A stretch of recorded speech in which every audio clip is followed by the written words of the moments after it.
Hey, welcome back, everybody. Today, gonna do something different. Nothing about any vehicles today. Just a quick thing on a top loader Maytag washing machine. Um, it's F7E4 is the code that I was getting. It was turning on, starting the cycle, and then it's just saying the cycle was done.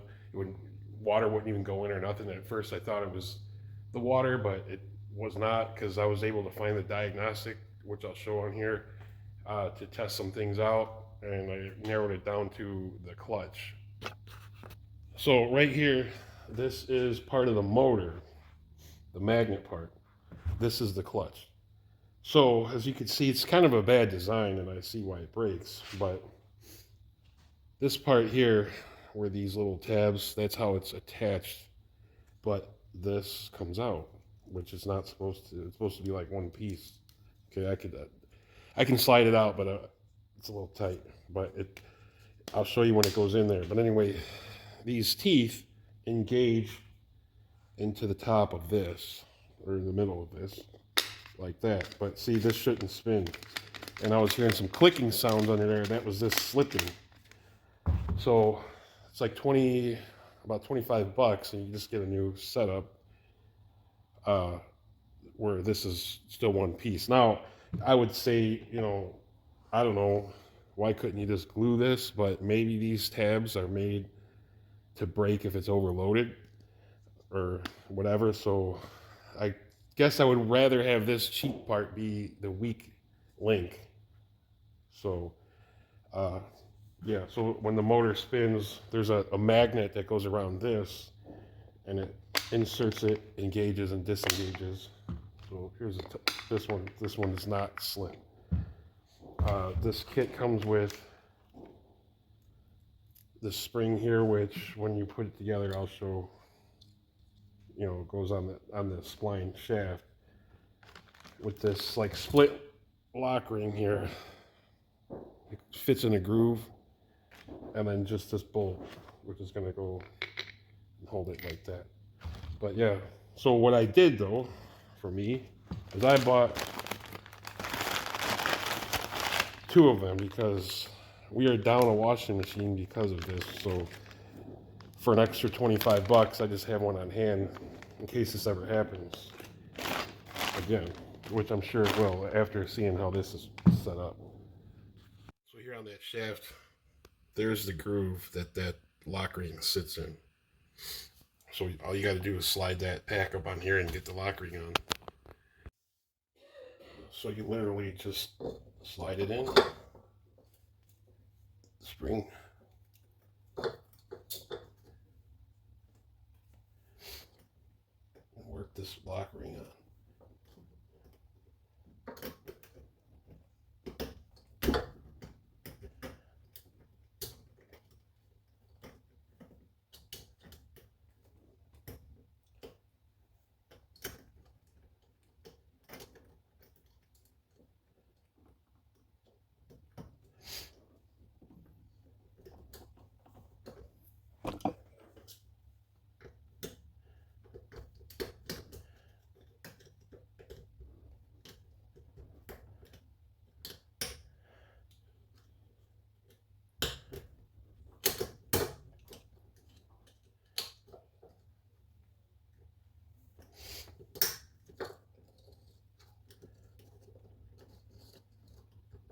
It's in there.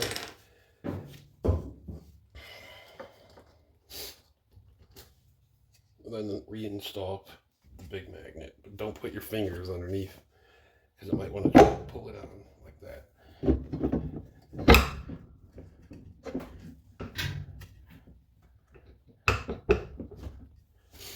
And then they give you a new bolt with Loctite.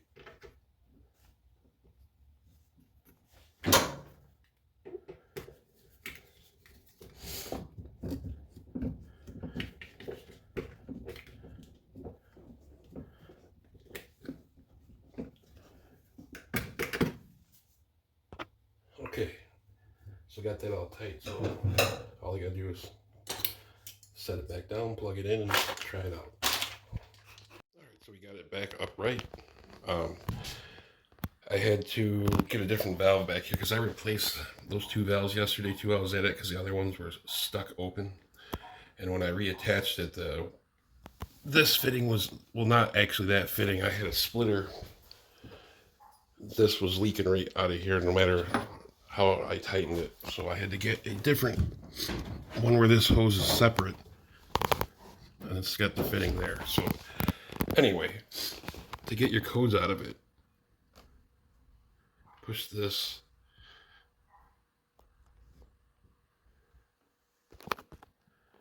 three times. So you just, those two 3 times in a row. And then this tells you what to do to move to the next one. So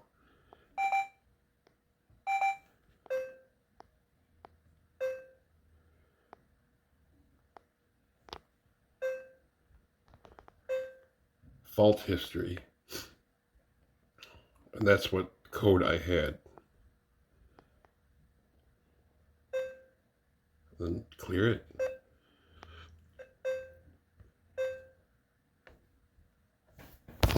This goes back.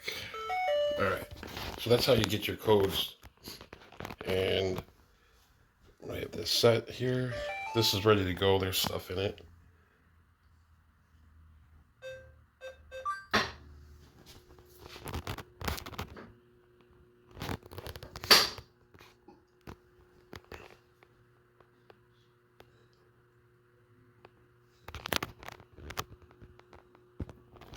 I just pause it a little bit to take some of the time off of it. But before, it would just do this a little bit, and then it would just say that it was done. And then it wouldn't even fill out with water.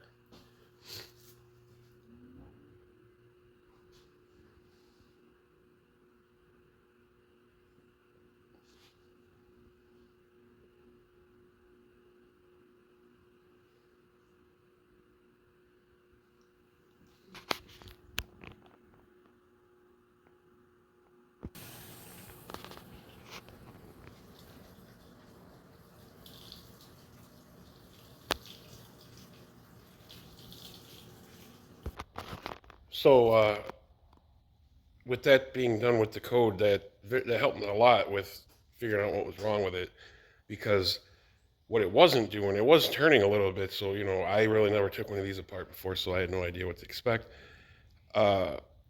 You would have thought, well, there's no water going in, so the water valve was plugged. So I originally bought a water valve. I didn't install it, but then I looked in deeper to it.